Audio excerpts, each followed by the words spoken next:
everyone. Welcome to my show, May We Talk. I'm your host, May. I'm very glad to have a guest, Mike Gatto, to join my show. Hello. It's great to be here. Yeah. Mike Gatto is the member of Board of Investment, Los Angeles County Employees Retirement Association. I am curious about how you started your career. So can you tell me a little bit background of yourself? Sure. So I first got involved in politics when I was 17 years old. I started working for several candidates and elected officials when I couldn't even vote myself. It was a year before I could vote. And that really got me bitten by the political bug, as we say. Mm-hmm. And, so I worked hard for several different officials. I learned every aspect of government and politics.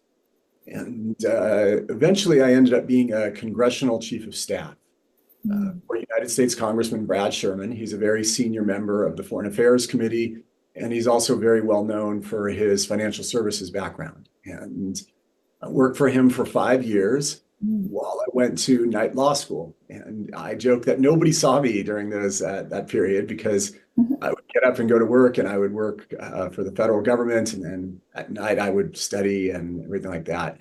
But I emerged as a lawyer, and then a few years after that, an opportunity came up where my district in the state legislature had a vacancy, and I decided to run for it against my better judgment.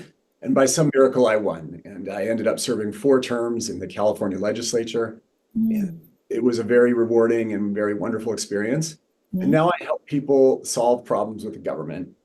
And that's usually where everybody says, well, everybody's got a problem with the government. And that is. Yeah. So what is your most challenging work during your career?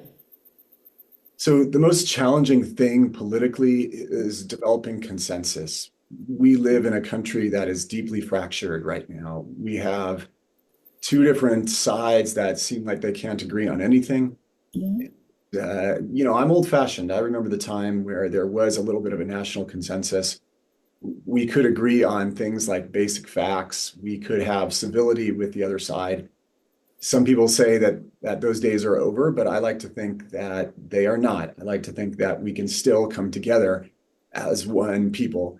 And so that's the most challenging thing politically.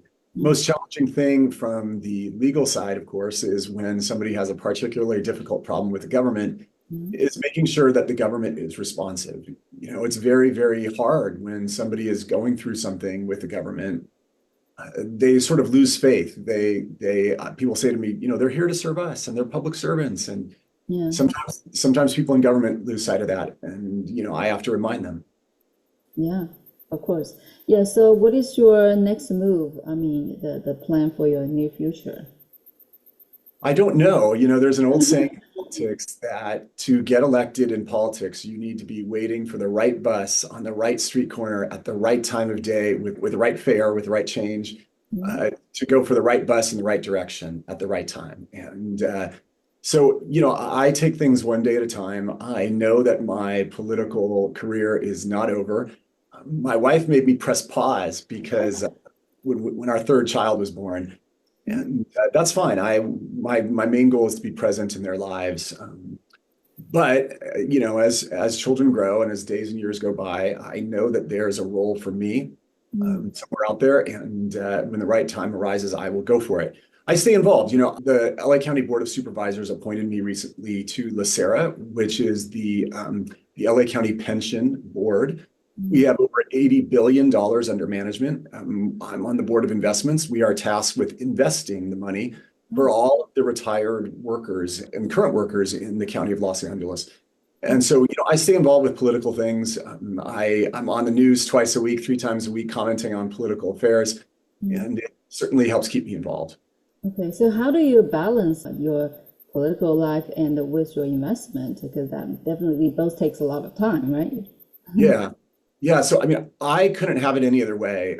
Life of a politician, when you are an elected official, no 2 days are alike. You are working very hard, often 18-hour days, 14-hour days. You're studying or you're getting involved with different issues. California might have a huge issue about, the price of gasoline and oil regulation and things like that. And the very next day, you're tackling the education system in the state.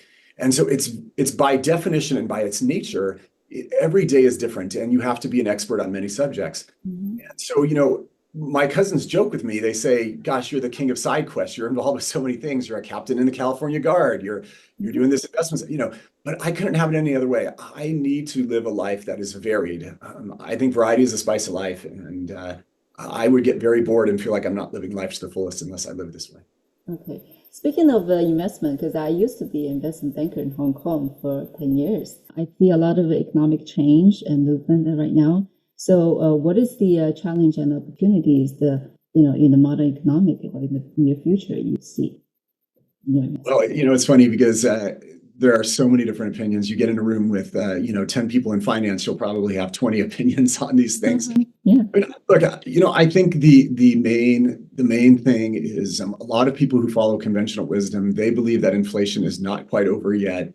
They believe that if their base case is accurate, that we will continue to have some degree of inflation. And that means that real estate and gold and obviously things like that are continue to be good investments. You hear a lot, of course, every wise guy out there thinks that, AI is going to be this promising future. I think it will be, but like everything else, like the internet, it didn't really go as people expected. Things had Cisco and certain things had very high valuations, and it ended up being other people in the internet who ended up being the winners when the dust settled. So whenever there is a new development like this, it often makes markets rise, and then, there tends to be a come down at some point and people understand the technology better. One thing that I'm not a huge fan of is I think crypto is interesting. I think there is room for certain crypto assets, but I think the proliferation of, just everybody in the world having a different coin, I think that's kind of silly. And I think the market at some point will weed those people out. Yes. So just a little bit background on myself, because I think we'll get to know each other better. I'm right now serving as the president of the Superstar Art Foundation, and we're a nonprofit organization, 501c3 IRS regulation.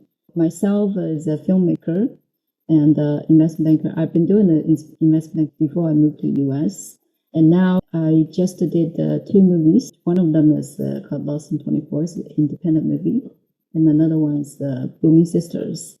So it's all based on the true story independent movie. So I take that to the film festival competition and win several awards. My goal is to do one independent movie each year because, like you said, there's so many social issues, and we need to focus on humanity stuff and put that into our art form. And this Absolutely. This is exactly what I'm doing. And also we have some programs and like training programs and events. Competitions and award programs like Superstar Award and the Miss Economic World competition to among the young artists to help them to build up their career. And That's excellent. we would like to get more support if we could find any way to raise more funds, support our operation, and supporting the programs.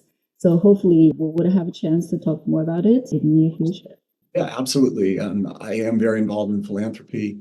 It's always good to see people trying to educate the public, and I'm always happy to talk. Trying to do something to make our world better. That's why I'm actively connected with the organizations, government office, and the medias to try to maximize the opportunities. It was very terrific talking with you and getting to know you a little bit. Okay, yeah, let's keep in touch. And it's very nice to have you join this show. Thank you. Have a wonderful day. You too. Bye.